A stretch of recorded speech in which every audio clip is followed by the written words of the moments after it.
abogado, politólogo, cientista social, es profesor de la Universidad de Buenos Aires, es uno de los mayores intelectuales en temas de política y administración pública, ha sido y sigue siendo referente de muchos de los que nos dedicamos a estos temas. Quienes no lo han leído, les recomiendo especialmente su página, que está el link en el programa nuestro. También los tres documentos que él nos dejó para leer, sobre todo Pensar el Estado, que es un documento base del profesor Vilas, y para quienes les guste profundizar la lectura, les recomiendo especialmente su último libro, El Poder y la Política. La tensión entre razón, ¿no? El contrapunto entre razón y pasiones. El contrapunto entre razón y pasiones. Bienvenido una vez más, Carlos. Es muy pequeña esta presentación al lado de la persona que tengo al lado, pero ustedes comprenderán. Ya lo van a conocer que no lo conocen. Adelante. Gracias, Claudia. Y perdón, y coordinador académico de este curso. Esa anda bien, ¿eh? Sí. Bueno, muchas gracias, Claudia. Tan pequeña la presentación que dice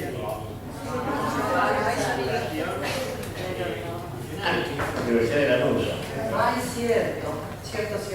Director de la maestría en políticas públicas y director de la revista Políticas Públicas de la Universidad de Lanús. ¿Dije bien? Sí. Bueno, buenas tardes.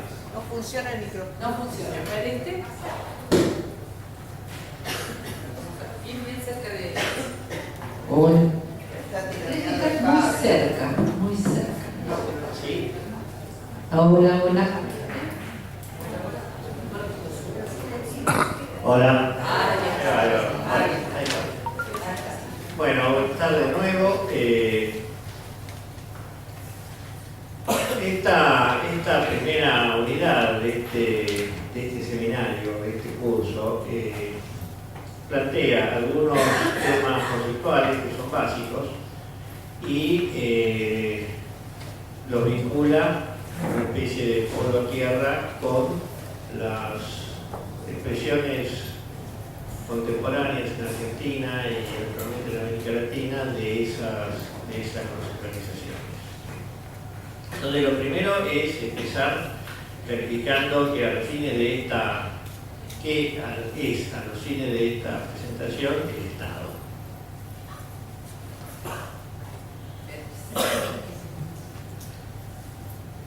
Bueno, el Estado es, en primer lugar, un modo históricamente determinado de organización del poder político respecto de un territorio con autoridad soberana.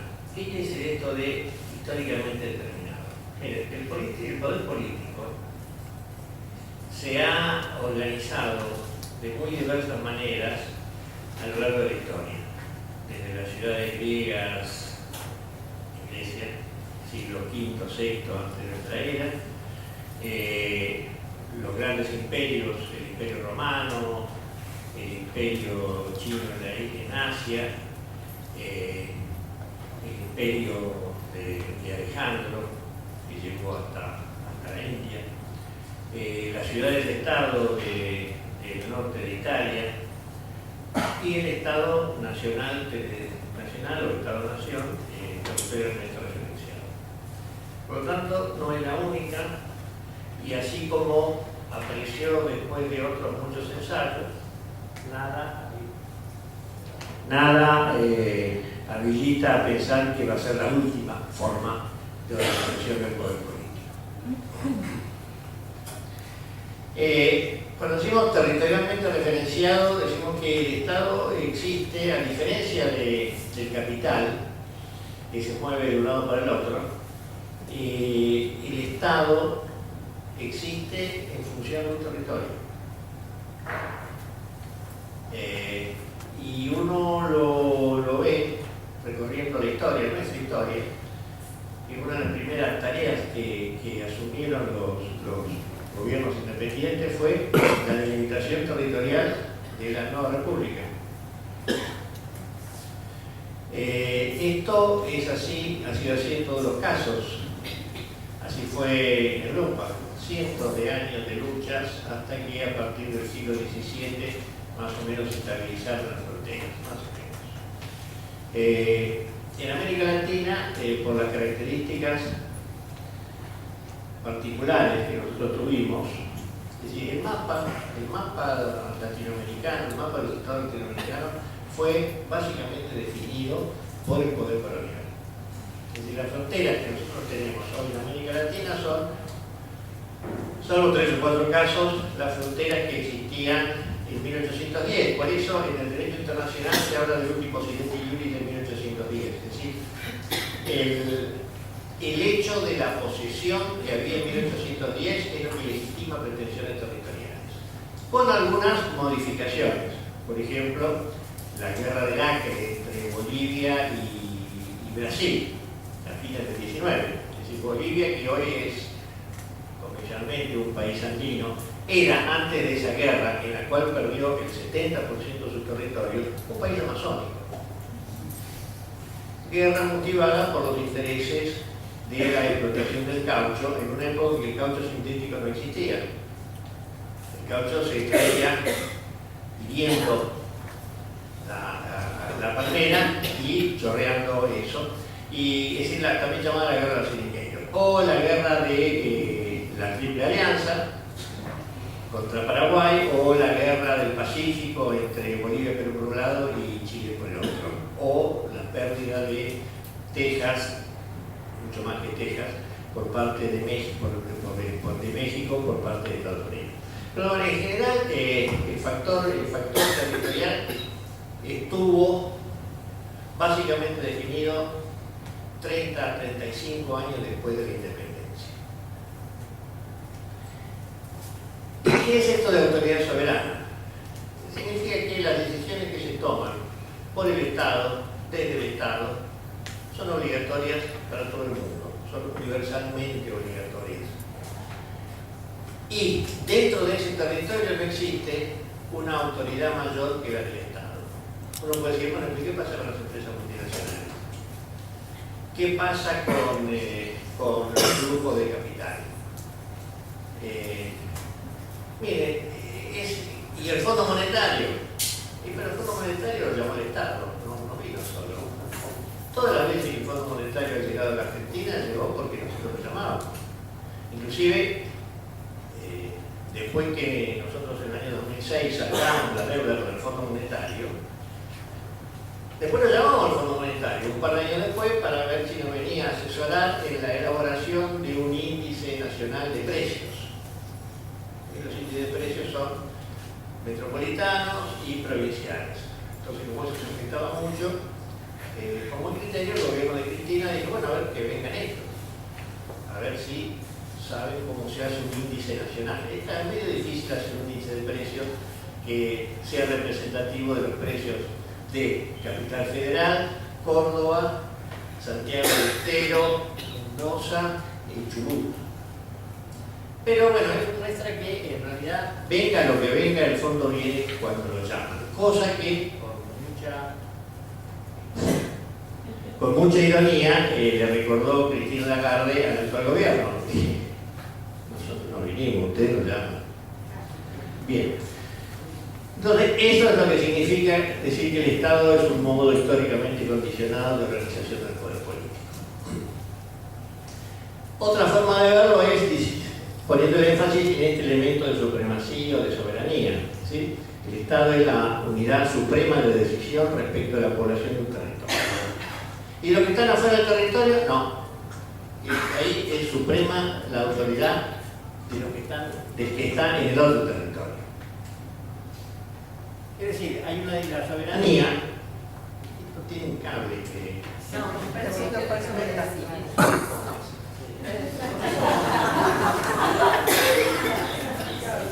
Así. Es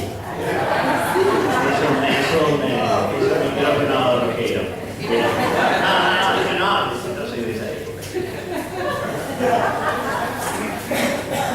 De la época del verdadero rock and roll. Bueno, somos muchos aquí los que somos.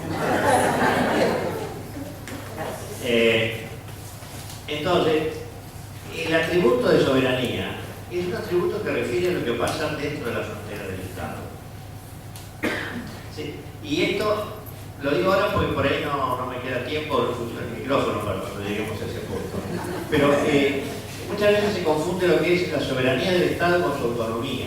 La autonomía es la capacidad que tiene el Estado, la eficacia que tiene el Estado para definir metas, objetivos y implementar cursos de acción orientados hacia esos objetivos. Y ahí sí hay múltiples limitaciones. Básicamente por el juego de las fuerzas políticas y por la magnitud de los actores en la escena internacional. ¿No? A mí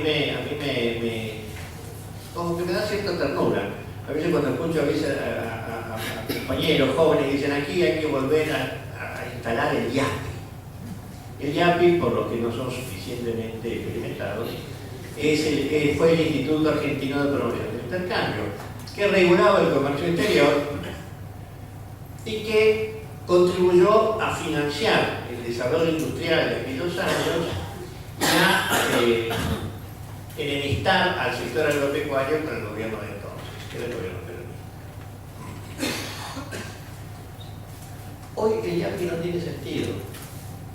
En primer lugar, nosotros no tenemos ya marina mercante, con lo cual sembrar de trigo los mercados hambrientos del mundo. Las terminales portuarias están privatizadas también. Ya no tenemos un stock de silos y depósitos.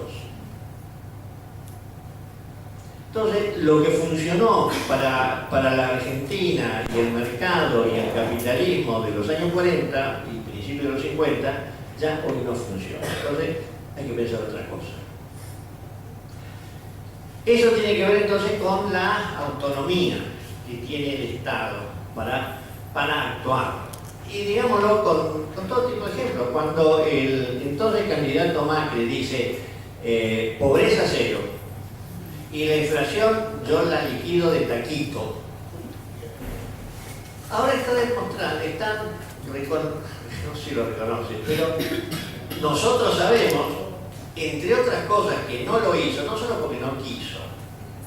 No todo lo que un gobierno no hace es porque son malos tipos y quieren jorobarnos a nosotros. Es una fantasía de lo que estamos bien abajo.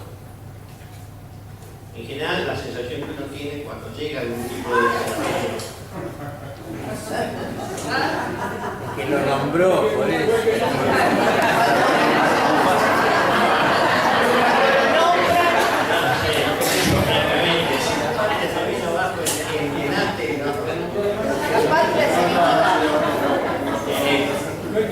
Entonces, la sociedad, la economía y el mercado Es más.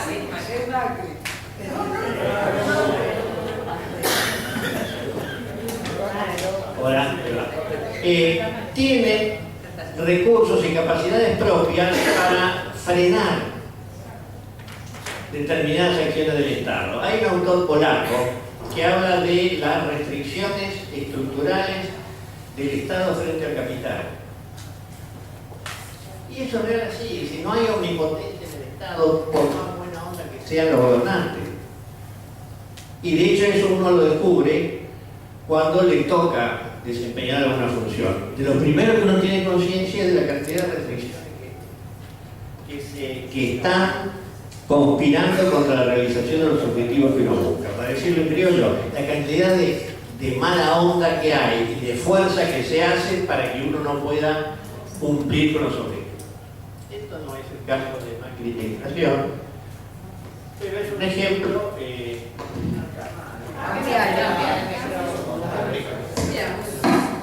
Ya llegaremos. Cambio.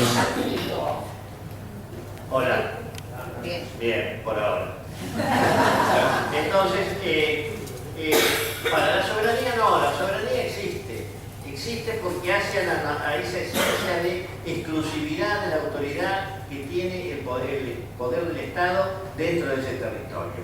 Y aún las cosas más abyectas que se pueden hacer en términos de enajenación de decisiones, enajenación de recursos, etcétera, extranjerización, privatización, deben pasar por la aprobación del Estado. Me dice, bueno, ¿y qué pasa con la tarjeta de crédito? Eso la emiten los bancos, sí, pero previa autorización del Banco Central, que es el Estado. Y hay muchas empresas privadas que usan armas pesadas. Sí, pero están autorizadas por el RENAPEL, Entonces, decir que hay acciones que constituyen el desempeño de la soberanía de un Estado no quiere decir que todas las acciones son buenas. No, hay muchas malas decisiones que usan el poder soberano del Estado. Por ejemplo, la convertibilidad, de la cual se está volviendo a hablar. ¿Qué es la convertibilidad? Es la fijación de un tipo de cambio, el famoso 1 a 1. ¿Y cómo se hizo eso? Es decir, vino el Fondo Monetario y dijo, no, a partir de aquí el peso vale $1 y el dólar vale $1, o vino la Reserva Federal de Estados Unidos. No, fue una ley del Congreso de la Nación. Acto soberano por excelencia. Entonces, no confundir soberanía con buen gobierno, son dos cosas distintas. Es muy difícil hacer un buen gobierno si uno no tiene a su cargo una unidad políticamente organizada en el poder soberano. Pues nadie te da bolilla, ¿no? Porque en definitiva, la última razón o la última garantía de eficacia del poder soberano es la Fuerza Armada, la policía, los tribunales, la cárcel. Por eso, un autor alemán hace muchos años, Max Weber, decía que lo típico del Estado es el monopolio de la coacción física. Y finalmente, también el Estado es un conjunto unificado de instituciones, de organismos, de prácticas, es decir, de conductas y de representaciones. El Estado no solo existe como una estructura de poder, no solo existe como un conjunto de aparatos administrativos, etc. Existe también en la cabeza de la gente. Hay un historiador inglés, Ron Stager, que dice, si un Estado no existe en el corazón o en la mente de su pueblo, ningún argumento será capaz de traerlo a la vida. Uno tiene que creer. Y esto no es solamente algo que nace de la buena onda o de la hipocresía de los seres humanos, sino también de prácticas estatales. En sentido amplio, la escuela, los medios de comunicación, las familias,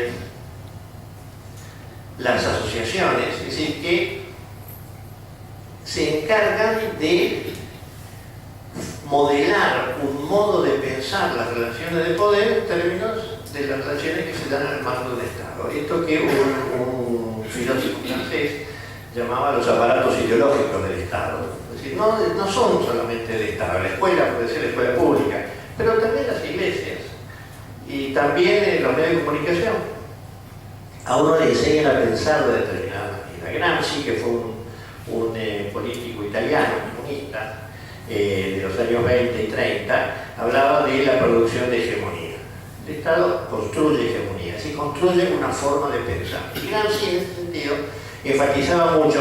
En esos años no existían las cadenas multimedia, ni el internet, ni nada. Pero existían, por ejemplo, los folletines.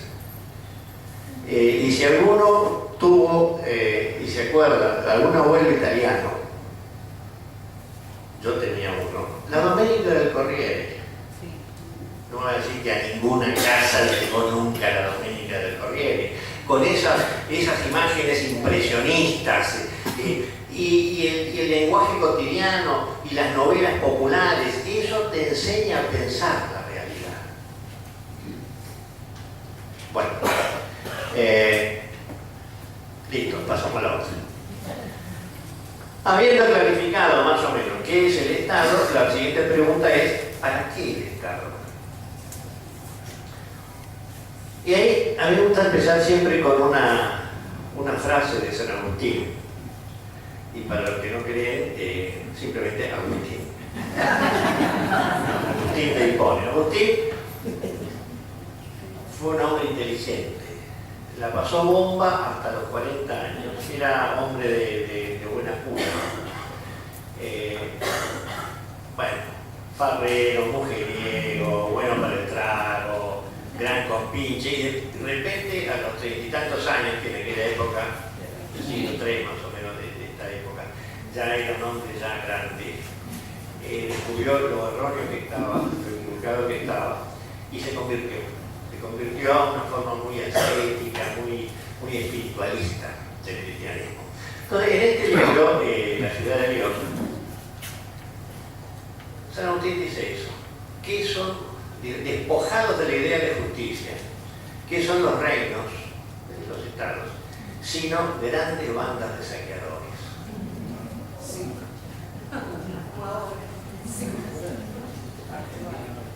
Es una frase fuerte. Si no hay por delante una idea de justicia, ustedes son todos unos chorros. Ahora, ¿cómo se define o cómo se construye la idea de justicia? ¿Quién define qué es justo y qué no es justo? Y esto es un tema muy peleado, muy discutido, muy contencioso. Por eso digo, bueno, historia, intereses, teorías y correlaciones de fuerza en la definición del fin del Estado. El fin en el sentido de los fines, ¿no? El objetivo del Estado. Desde Aristóteles en el siglo V, es decir, antes, 600 años antes que Agustín, al Summa Quaesai o al Summa Humana de la Constitución boliviana, pasando por la Declaración de Filadelfia de 1776. Porque en todas las épocas, en los momentos fundamentales de organización del Estado, siempre estuvo presente una idea de justicia, aunque obviamente no la misma idea de justicia. Por eso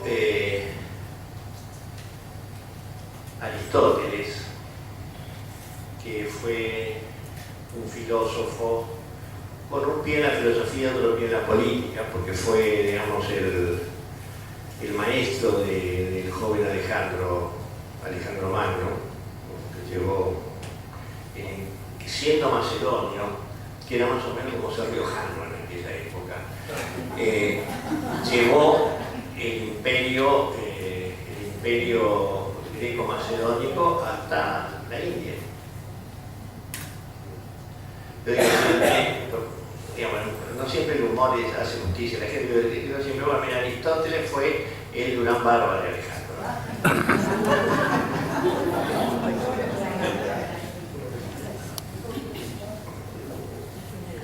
Pero entonces, sobre todo en la ética Nicómaco, yo le debo toda esta referencia a la filosofía clásica a un hombre con quien yo tuve la suerte de no ser formalmente alumno de él, pero sí de ir a absorber su sabiduría durante 2 o 3 años, todos los sábados a la tarde, en su casa en La Plata, que fue Arturo Enrique Sampay. Y entonces Sampay dice que me insistió, no, lea lo que vale la pena. Yo estaba muy entusiasmado con la teoría política, con la sociología política y la ciencia política que venía de Europa, y todo. Y me dije, no pierde el tiempo.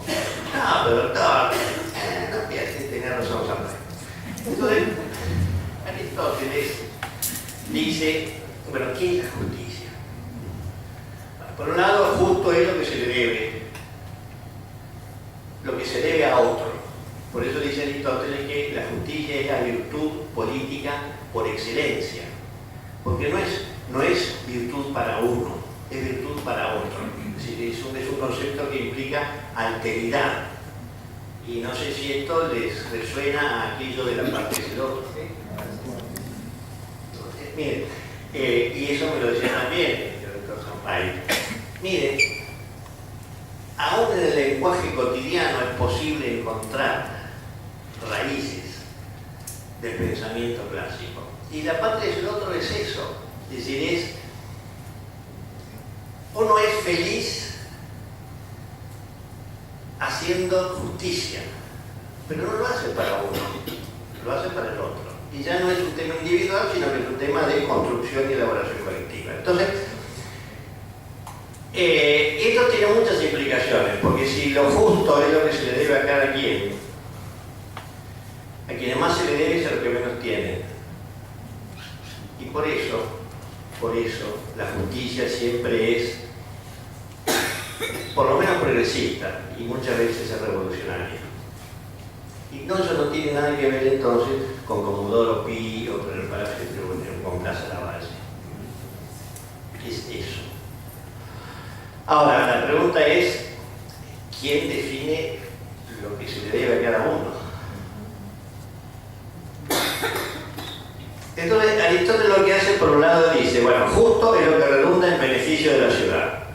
Justo es aquello que contribuye, nosotros hoy diríamos el bienestar general, y las constituciones contemporáneas de Ecuador, de Bolivia, pues hablan del summa causai, del summa camana, en Ecuador hay una cantidad de nombres, hay muchos pueblos originarios, el ñanduruco, que significa ñanduruco, vivir en armonía. El summa causai o el summa camana es vivir bien, el buen vivir. Ahora, ¿qué consiste el buen vivir? Eso es forzosamente una construcción colectiva. Y en esa construcción colectiva interviene, quieras que no, el poder político desde el Estado. Por eso Aristóteles también dice, lo justo no es lo mismo en todos los regímenes políticos. Y hay diferentes clases de justicia adecuados a cada régimen. Bien. Tantos siglos de distintas formas de discriminación contra la mujer nunca fueron considerados, salvo por algunas mujeres, una discriminación.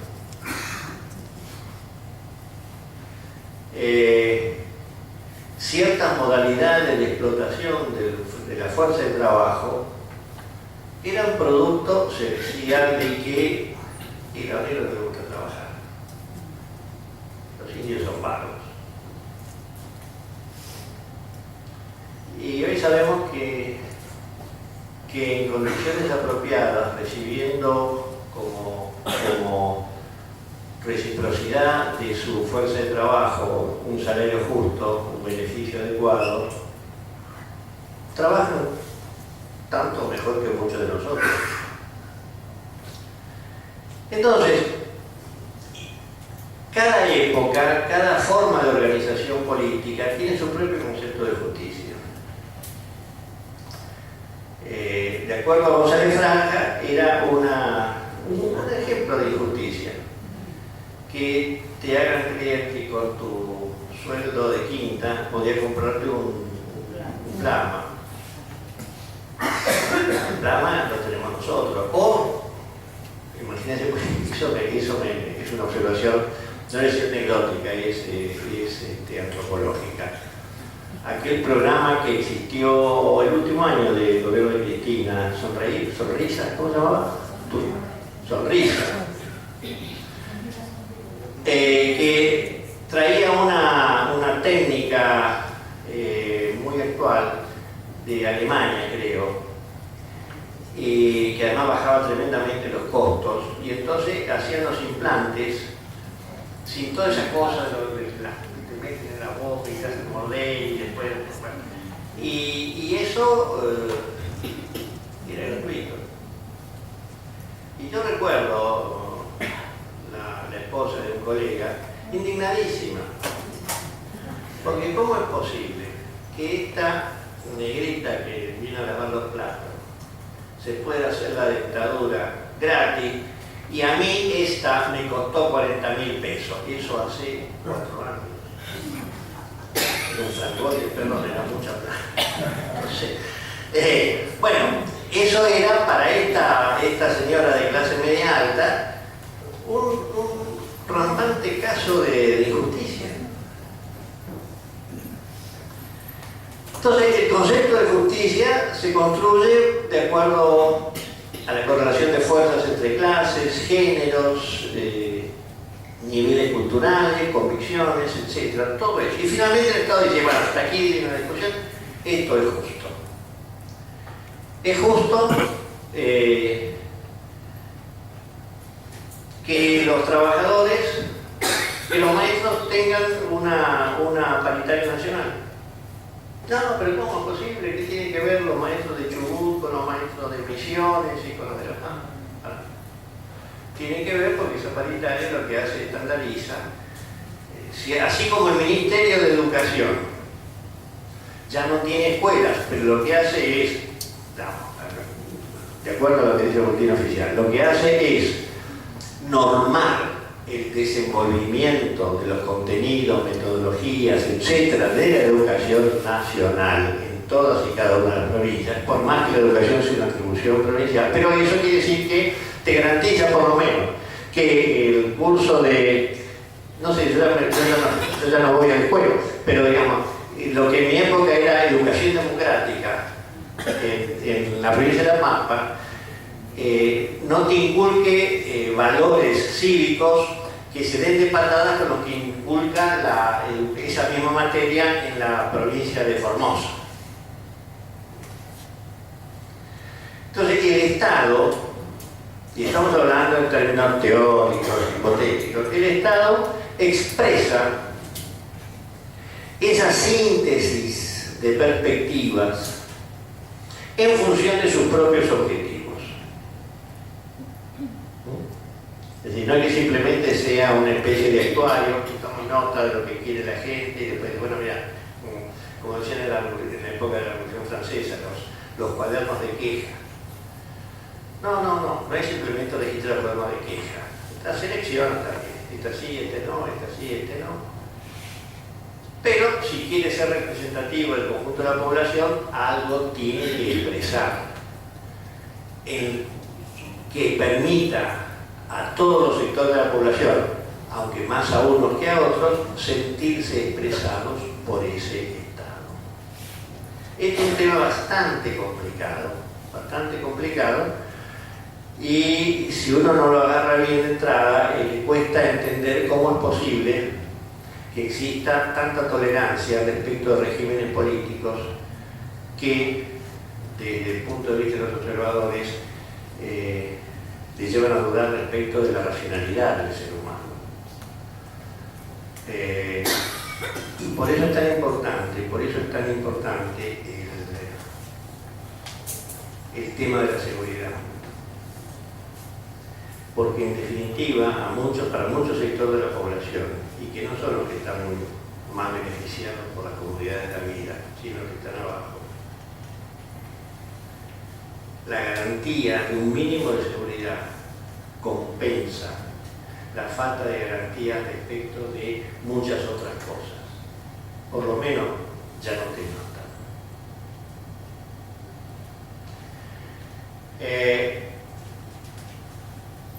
Ahora, en general uno encuentra los grandes objetivos que persigue el Estado, y siempre son formulados de manera general en los preámbulos de las constituciones. Pero desde el origen de la formación del Estado Nacional y su institucionalización a fines del 18, hay dos o tres cosas que son básicas y que están siempre como objetivo del Estado, y que es lo que lleva a la gente a organizarse en Estado o a aceptar, porque ya todos nacemos dentro de un Estado, no. Lo que explica la formación del Estado, que es la garantía de la libertad, la garantía de la vida, de la seguridad y el derecho a la felicidad. Por eso lo puse pasando por Filadelfia, porque la declaración de independencia de los Estados Unidos, uno puede decir, ¿cómo es posible que con una declaración tan lenta hayan terminado haciendo? Porque fíjense, la Declaración Universal de Derechos Humanos dice que también el Estado garantiza la propiedad. Uno dice, bueno, sí, pero eso es un término genérico, porque esa declaración la firmaron Estados Unidos, entre otros, Estados Unidos y la Unión Soviética. Entonces, lo que se entiende por legítima propiedad privada en la Unión Soviética no es lo que se entiende en el... Pero fíjense ustedes, la Declaración de Independencia de Estados Unidos no habla de la propiedad, siendo la primera de las grandes revoluciones burguesas. Habla de la vida, la libertad, la búsqueda de la felicidad y el derecho de resistencia a la opresión. Entonces, bueno, después cuando uno compara ese texto con lo que uno ve, dice, bueno, estas declaraciones no sirven para nada. No, preguntémonos qué es lo que le permite a Estados Unidos ser lo que es hoy, hacerle a su propio pueblo y a otros pueblos del mundo, a pesar de que en las bases de su historia está el derecho a la resistencia a la opresión y el derecho a la búsqueda de la felicidad. Dice que son verdades autoevidentes, si no necesitan argumentarse. Con una coincidencia, de nuevo, que nos lleva a viejo Aristóteles, que dice que el sentido es, ¿para qué la justicia? Porque es lo que garantiza el alcance de la felicidad. O bien a las constituciones del altiplano sudamericano, al buen vivir, al bien general. Yo les enfatizo mucho esto, no solo para que bueno, mira, hay pocas cosas nuevas bajo el sol. Lo nuevo es, en realidad, es decir, el ser humano. Esto a mí me reconcilia con la idea de que hay una naturaleza humana. Hay una naturaleza humana que más allá de los golpes y porrazos que sufra por las distintas formas de organización que esa misma naturaleza humana se busca, siempre uno encuentra en las raíces de cualquier pueblo, inclusive del norteamericano, elementos para guardar siempre un pedacito de hipótesis de que en algún momento las cosas pueden mejorar. Porque sin esa idea no tiene sentido salir a la calle a pelear. Si uno no apuesta a que alguna chance de ganar la pelea tiene. Eso es una diferencia grande que hay entre las asociaciones de estudiantes, las organizaciones universitarias y la sociedad real. Los muchachos salen a pelear, no siempre mensurando lo que está en juego, la correlación de fuerza, etc. Las sociedades son más cautas en general. Bueno, pasemos a la otra. Ya estamos, bueno. Ahora, ¿qué diferencia hay o cómo se relaciona el Estado con la Constitución? ¿No? Ahora que estamos hablando en Argentina de la necesidad de una nueva Constitución o de una reforma profunda de la Constitución. Bueno, la Constitución es etimológicamente lo mismo. Lo que pasa es que cuando los autores griegos, básicamente Aristóteles y Platón, fueron traducidos al latín, la palabra polis, o politeia, que es la organización política, la tradujeron como constitutio, que, de acuerdo a los lingüistas, expresa hacer algo entre todos juntos.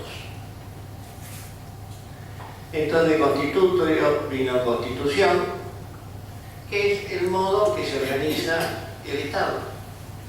El Estado es la organización del poder político y la Constitución organiza el Estado. Y si ustedes alguna vez leyeron la Constitución Nacional, estoy seguro que sí, todos, ahí tenemos la Constitución, ¿no? Una introducción o un preámbulo que define los grandes objetivos para nosotros, para nuestros hijos, nuestra posteridad y todos, ahora hay que decir los hombres y mujeres. Ahí tenemos un motivo ingenuo para meter una reforma constitucional, y una vez que está aprobada la ciudad de la reforma, ahí seguimos todo, el preámbulo, el 1, el 2, el 3, el 4. Bueno, pero no les pidamos a los constituyentes, ni siquiera a los del 94, que tuvieran una centrada conciencia de género como tenemos todos y todas hoy.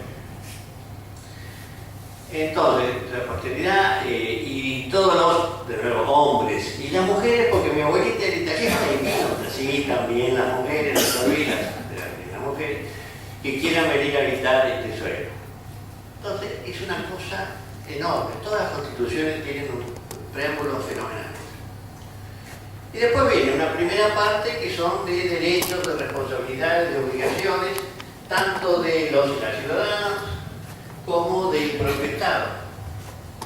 Y después viene esto otro que es la organización del poder político.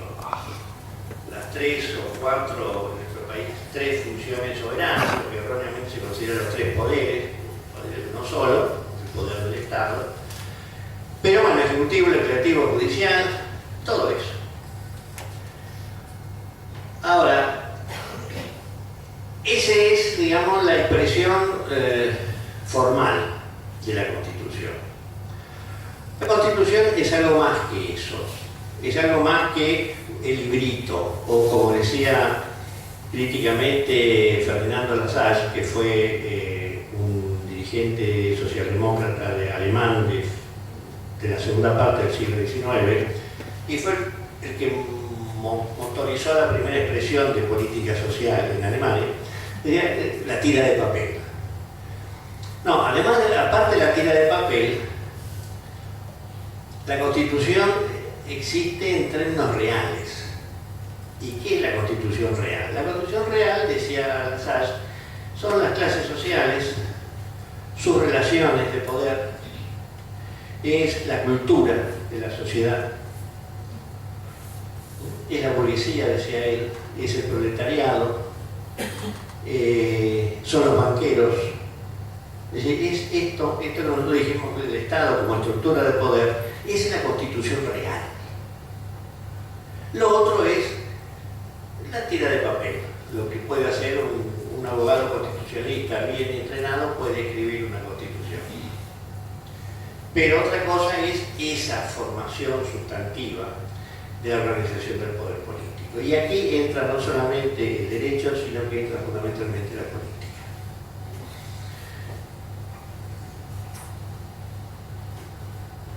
Federico Engels decía que una constitución es el tratado de paz que los vencedores firman con los vencidos. Debía estar pensando en todo pensamiento político, toda teoría política tiene siempre un elemento gráfico, ¿no? Pero nosotros ese elemento lo vemos en la historia argentina. ¿Cuál es el fundamento real, material, sustantivo, político de la Constitución de 1853? Caseros. La batalla de Caseros, que, como todos sabemos, tuvo ganadores y tuvo perdedores. Y de la Constitución de 1860, la batalla de Pavón, donde la provincia de Buenos Aires se cobró revancha respecto de las provincias del litoral, respecto de la Constitución de 1853, que creaba una confederación y que establecía la igualdad de todas las provincias. Yo voy a ser igual a Entre Ríos o a Corrientes. Entonces, de la batalla de Pavón surge la Constitución de 1860. Y de la transformación de la Argentina agroexportadora en Argentina industrial y la irrupción de los años 10 y 20 del siglo XX de un nuevo actor social, que fueron los trabajadores urbanos, etc., surge la Constitución del 49.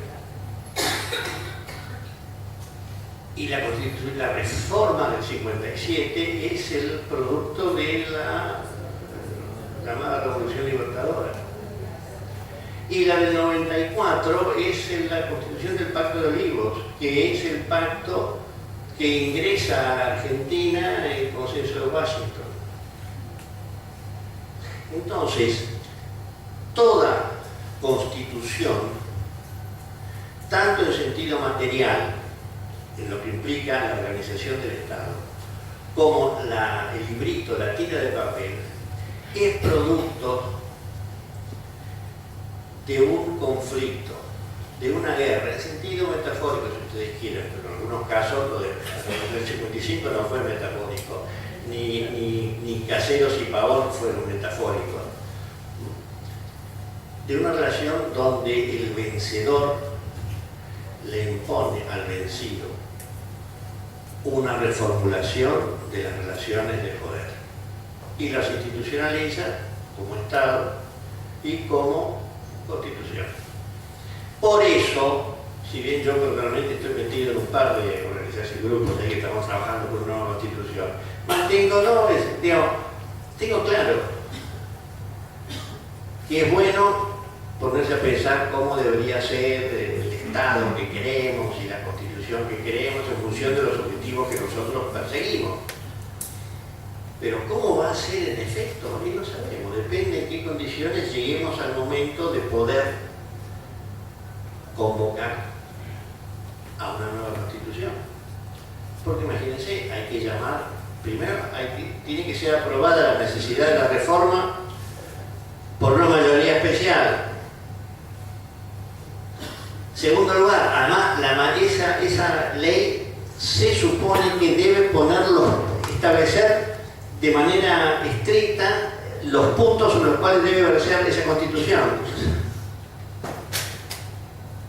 Por eso en realidad las grandes modificaciones constitucionales siempre se dan después de una guerra o de una revolución. ¿Por qué? Porque toda Constitución tiene su propio poder constituyente. Esto no es una convocatoria del escepticismo, no, es para que uno tenga claro qué terreno está pisando. Pero sí, es necesaria una nueva Constitución, es necesario un nuevo Estado, es necesario cambiar las relaciones de poder que hay en Argentina. Eso sí.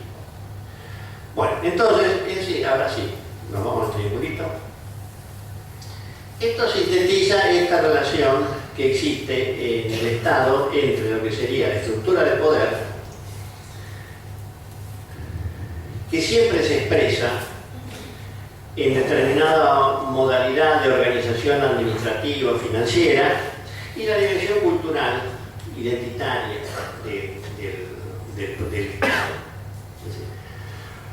El poder del Estado es el producto de una correlación de fuerzas entre actores sociales. Sea que lleguen al Estado a través de elecciones, sea que lleguen de otra manera, golpes, revoluciones, pero es el poder de dirigir la organización en su conjunto. Y de acuerdo a lo que sean los objetivos que persigue esa estructura de poder, va a ser el tipo de organización que tiene el Estado. Obviamente, un Estado que tiene como finalidad básicamente producir maíz, soja, no tiene necesidad de una gran estructura administrativa como un Estado que acompaña, impulsa, promueve, aún que lo impulse, lo acompañe y lo promueve con la empresa privada, un proyecto de desarrollo industrial. Y del mismo modo, la producción de valores que el Estado disemina a través de estos aparatos a los que ya mencioné, no va a ser lo mismo si de lo que se trata es de tener una economía industrial desarrollada con tecnologías avanzadas que una economía basada en la agroexportación. Y para eso no necesitas ingenieros agrónomos, sí, pero no mucho más. No necesitas universalizar la educación secundaria.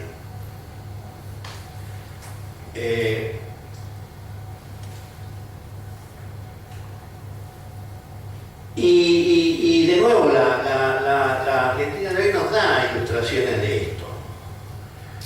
Fíjese, a pesar de toda ese énfasis en la superioridad del mercado, esa crítica a al hiperestatismo que siempre hizo el gobierno de Cambiemos a los gobiernos anteriores, que hasta hace una semana parecía el juego nadío, pero cuando él dijo, bueno, no, los cuadernos son hasta el 2008, más atrás no, pero después tuvo que decir que sí, también más atrás, era demasiado evidente. Entonces Macri decía, bueno, mira, aquí la choreada fue del 2003 para aquí. Ahora tiene, no, también los últimos 70 años. Los últimos 70 años van hasta el 48. Es decir, del 45 al 48 el peronismo fue sano, del 48 para atrás se pudrió todo. No, después. Entonces, con todo ese antiestatismo, el macrismo debutó con 16 ministerios. Eran muchos. Ahora, muchas veces muchos comentaristas se quedaron con ese 16. Qué barbaridad, qué sé yo, esto es una inflación. Por un lado están diciendo que hay mucho vago en el Estado. Y de hecho, hace un mes y medio salió un estudio realizado por CIPEC, que es una ONG simpática hacia el macrismo. De hecho, Laura Alonso Massa, que está en la, fue presidenta varios años de CIPEC, y demostraba que en realidad la inflación del empleo estatal estaba en los cargos jerárquicos. 16 ministros, no sé cuántas, calculen 3, 4 secretarías por ministerio, nos vamos a 70 y tantos. Entonces, ahora, lo interesante era qué ministerios se creaban, referidos a qué áreas y a cargo de quién. Entonces fue lo que yo llamo la dimensión corporativa de esa reestructuración e hiperinflación estatal. Pues se crearon ministerios que antes no existían. Por ejemplo, el Ministerio de Minería e Hidrocarburos. Y fue designado ministro un funcionario de la empresa Shell. Entonces, el Ministerio de Minería e Hidrocarburos directamente implementaba la política, eso fue muy señalado, que favorecían las empresas hidrocarburíferas y petroleras. El Ministerio de Transporte fue asignado a Dietrich, que es titular de uno de los mayores distribuidores de vehículos automotrices. El Ministerio como llaman, de Agroindustria fue asignado a un gran empresario agroindustrial del noreste y posteriormente, hasta hace 3 semanas, a quien es presidente de la sociedad rural. Digamos, esto es, como dicen algunos comercios, atendido por su propio dueño. No importa que estos no sean verdaderos empresarios, que sean meramente CEOs, pero están ahí porque como una expresión del poder corporativo, que ya no solo, como en la teoría del complemento Estado-empresa privada, va de la mano con el Estado. No, ahora es directamente el Estado, el poder corporativo, las corporaciones, las empresas, quienes definen la política que se va a ejecutar desde el Estado. Y al mismo tiempo tuvimos el capítulo 1 de la degradación de la industria. La industria se quedó sin ministerio. Pasó a ser una secretaría del Ministerio de Agroindustria. Donde en este país la agroindustria básicamente las oleaginosas. Y dentro de las oleaginosas fundamentalmente soja. Y no solo eso, la degradación también ocurrió con la agricultura familiar,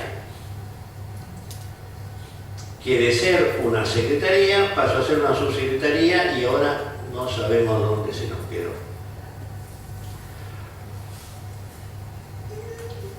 Eso indica prioridades de política.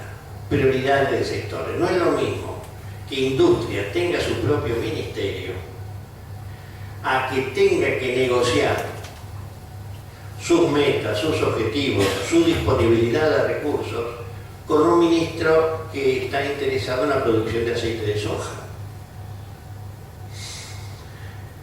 El segundo momento viene de esta redefinición entonces de incumbencias y de gravitación institucional de los sectores en el decreto 801, es decir, cuando pasamos de 16 ministerios a 11, y donde se nos queda por el camino el Ministerio de Salud, el Ministerio de Trabajo, que además de ser bajado a nivel de secretaría, es desguazado porque todo el área de seguridad social pasa al Ministerio de Desarrollo Social. Cultura, ciencia y tecnología pasan a ser secretarías, y así sucesivamente. Y finalmente la resolución, la disposición administrativa 1605 del año 18, de este año, donde los ahorros conseguidos con este encogimiento adicional del aparato estatal se asignan al Ministerio de Seguridad. Es decir, estamos achicando áreas, estamos dejando de lado el programa, eliminando el programa de vacunación meningocócica para los chicos de más de 11 años para pagarle a Patricia Bullrich. Más allá de la persona y de el incuestionable desempeño de la ministra, esto es muy evidencia cuáles son las relaciones de poder a partir de los cuales se estructura el Estado.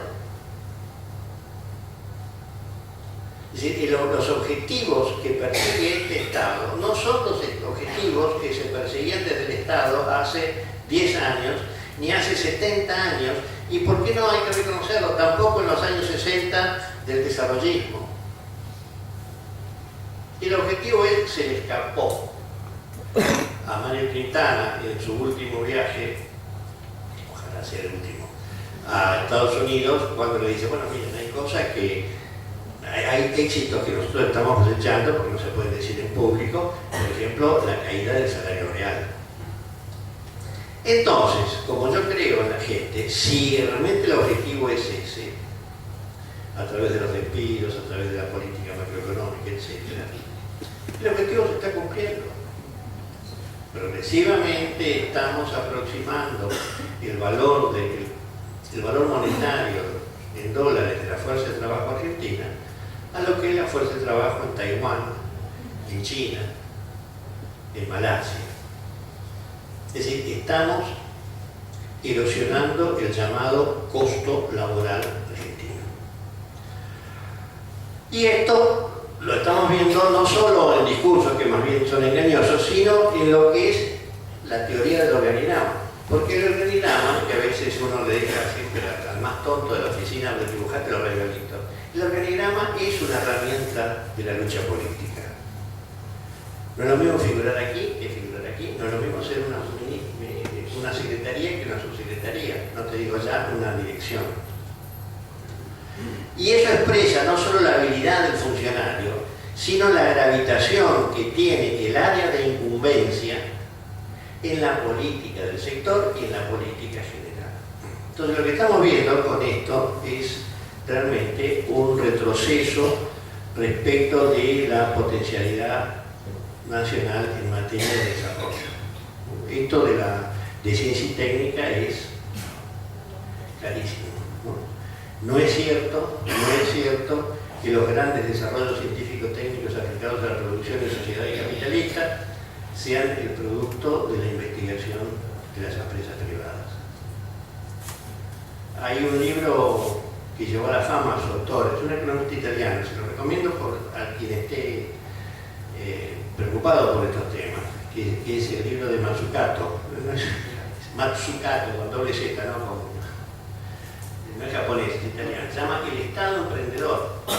Y ella analiza las principales líneas de desarrollo tecnológico de los últimos 50 años en Occidente capitalista, y todas parten de iniciativas, de desarrollos iniciales del propio Estado, y después en otro momento se las entrega para su comercialización, su difusión, etc., hasta el famoso, ¿cómo se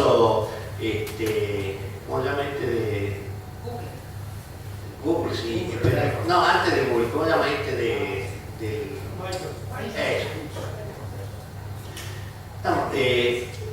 Es muy interesante ese libro, es muy interesante, lo escribió que tenía 30 y tantos años, y realmente muestra, no es cierto, la empresa privada a partir de cierto, digamos, de cierto momento de desarrollo. Entonces, bueno, paso mal otra. El poder en el Estado. Bueno, decimos que el Estado como arena de conflicto y como unidad de poder. Porque esta repartición entre poder, gestión, cultura, debe darse siempre, y de hecho se da en función de una unidad de propósito, de objetivo. Es lo que debería ser.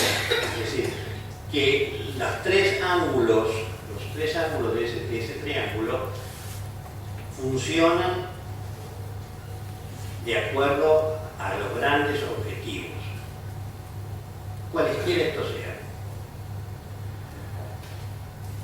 Ello no impide a que, al mismo tiempo que una estructura de poder, el Estado sea una arena de lucha. Es decir, cualquiera que estemos trabajando en el Estado, sabemos de las intensas peleas que no son meramente administrativos, es decir, si el expediente lo ponemos aquí abajo, lo ponemos aquí arriba, es decir, que se escenifican en el desenvolvimiento cotidiano del Estado. ¿Y quiénes protagonizan esas peleas?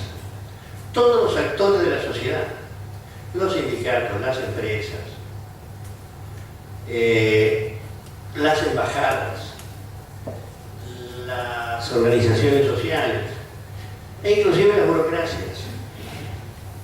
Cuando uno estudia el comportamiento de las burocracias en el Ministerio de Economía, en el Banco Central, son burocracias no endogámicas, pero sí muy corporativizadas. Y esto ha favorecido porque muchas de ellas, en general la burocracia es así, sobrevive los cambios de gobierno. Yo recuerdo cuando me tocó estar encargado del área de seguridad del deporte, era, a propósito un ejemplo más o menos inocuo, había funcionarios de la Secretaría de Deporte que se especializaban, por ejemplo, en tenis. Y estaba el que se especializaba en Fórmula 1. ¿Quiere especializarse? Era candidato firme a recorrer el mundo viajando. Pero además, en el momento de negociar con la televisión, tanto Fórmula 1 que es en otro momento, pero en el fútbol, por ejemplo, eran los interlocutores primeros de las empresas de televisión, de la propia policía, porque ustedes no se imaginan lo que cuesta un partido de fútbol de gran convocatoria, no digamos ya un Boca River o un Racing Independiente, en términos de horas adicionales para la policía. Y entonces ya la policía, las empresas de medios, etc., sabían a qué funcionario de la Secretaría de Deporte tenían que dirigirse como primer filtro, y después me llegaban a mí, ¿no? Y yo tardé 2 o 3 meses en darme cuenta de eso, hasta que alguien me dijo: doctor, ¿no se da cuenta cómo es el asunto? No, el fútbol no, ya no me mueve el perímetro tampoco. Bueno, entonces, y hubo un par de casos muy notorios, de mucho mayor volumen, con un par de funcionarios del Ministerio de Economía en el año 4, en el año 5, no voy a dar los nombres, pero que terminaron procesados, porque filtraban información. Y fue un tema que se dio respecto de la intervención del INDEC, más allá de cómo terminó eso. Había funcionarios del INDEC que negociaban con algunas empresas llamadas líderes el índice de precios. La tendencia de uno, que es buena onda y transparente, de lo que quiera hacer, es ver esto como un tema de inmoralidad, de código penal. Miren, estos son los ambientes de la política. Este es el sentido concreto de decir que el Estado es una arena de conflicto. Y esto yo lo traigo aquí en términos de esto que a veces se maneja y muchos observadores se llenan la boca hablando de que aquí lo que hace falta son políticas de Estado. Es una tontería. Pues no podemos al mismo tiempo decir que el Estado es una arena de conflicto y por todo decir que hacen falta políticas de Estado, es decir, que estén al margen del conflicto. Pero señores, el conflicto está metido dentro del Estado. Lo que necesitamos nosotros es continuidad en los proyectos políticos y de desarrollo, y que lamentablemente la Argentina no tiene.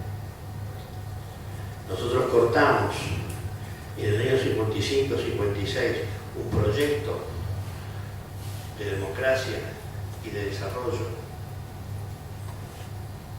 y empezó una reversión.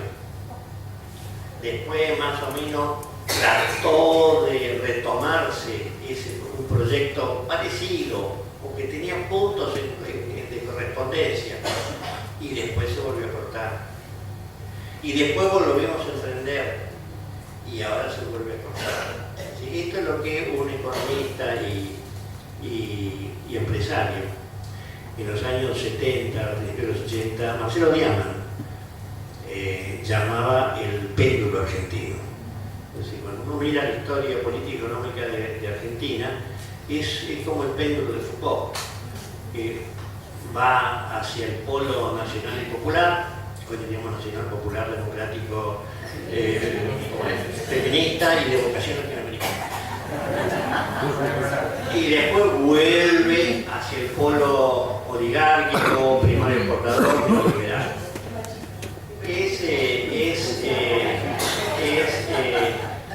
Es una metáfora, porque en realidad, si uno mira con atención, ese es un péndulo asimétrico.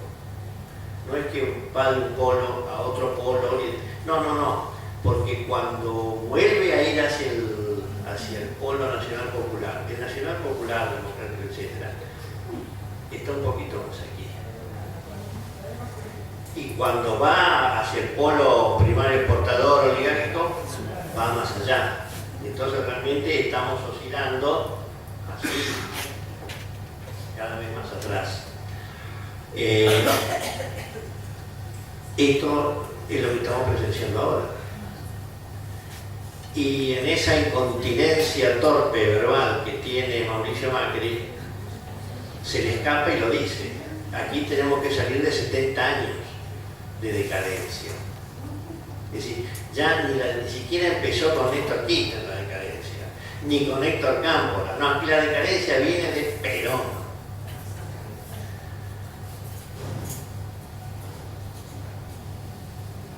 A todo esto hay que agregar una cuestión que a veces se pasa, ya casi terminamos, de consideración, que es el carácter estructural de la dependencia argentina. La dependencia argentina no es decir, el Estado argentino es tener una sociedad que es estructuralmente dependiente de las líneas de fuerza del capitalismo internacional. ¿Cómo se expresa eso? Se puso de moda una manifestación hace unos años que es la llamada restricción externa. Que es la restricción externa. Y necesitamos más dólares que los que producimos. Y por eso nos endeudamos. Pero ¿por qué necesitamos más dólares que los que producimos?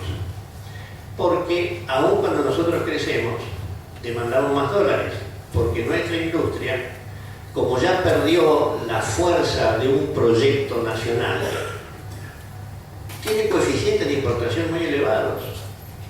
Entonces, para expandir en ciertos rubros básicos la producción industrial, tenemos que incrementar las exportaciones de insumos importados, de insumos, y eso requiere dólares.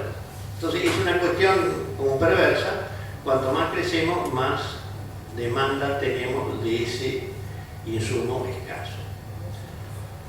Y a ello se debe agregar otro factor que también es estructural, y es la estrecha imbricación de lo que serían las élites económicas y políticas locales con las élites de la esfera global.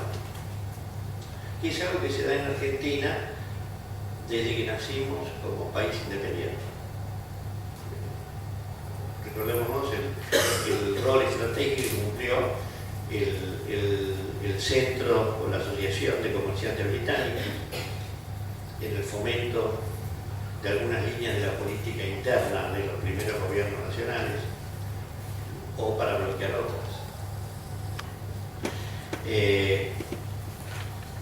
Yo digo siempre, nosotros somos fenómenos, nosotros somos Gardel.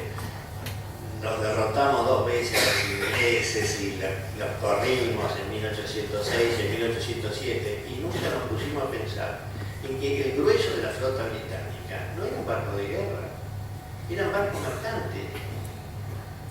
Y los barcos de guerra en el 86 derrotados se fueron hasta aquí enfrente, se fueron a Montevideo, pero los barcos mercantes se quedaron. Y en el 7 ya estaban, ya para cuando volvieron las flotas inglesas, los comerciantes se habían casado ya con las niñas de la sociedad porteña. Y ahí nace esta imbricación entre intereses económicos extremos e intereses económico-políticos internos. Y eso se mantiene hasta hoy. Cambian las caras, cambia... El bosque se mantiene, cambia la identidad de las familias de árboles que lo integran. Pero entonces, en ese contexto de dependencia estructural que caracteriza al Estado argentino, y que por lo tanto reduce adicionalmente las capacidades y las voluntades para emprender un proyecto de desarrollo nacional, popular, democrático, feminista y vocación latinoamericana, está ese factor. Y eso no es solamente para convocar al horror y al repudio moral, es para que uno dimensione la magnitud de las tareas que están por delante. Esto no es solamente una cuestión de tasa de interés, tipo de cambio, esto es un tema de remoción de una estructura de poder que es institucional, pero que además es político-económico y es cultural. Por eso yo le doy tanta importancia a esto de los billetitos, porque estamos reemplazando la patria por la naturaleza. La naturaleza es muy linda, las ballenitas son simpaticísimas, pero se fueron los que de una u otra manera, independientemente de ideologías particulares, hicieron de esto una patria. Porque no, del billete de 100 no solo se va Eva, se va Roca también, que uno dice, pero si fue que era de ellos. No, Rocas armó un país productor. A costa de no sé cuánto, el genocidio, sí, pero el genocidio lo usó para ser un país productor. Siempre el capitalismo, para desarrollarse, se mata a la gente. Sí, entonces, el que quiera otra cosa, que no se dedique a la política. O cómo se desarrolló el capitalismo en Inglaterra.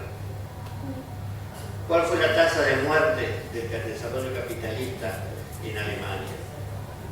¿Cuáles son las condiciones laborales y la mortalidad infantil en China, en los chinos que suponen que tienen que venir a salvar?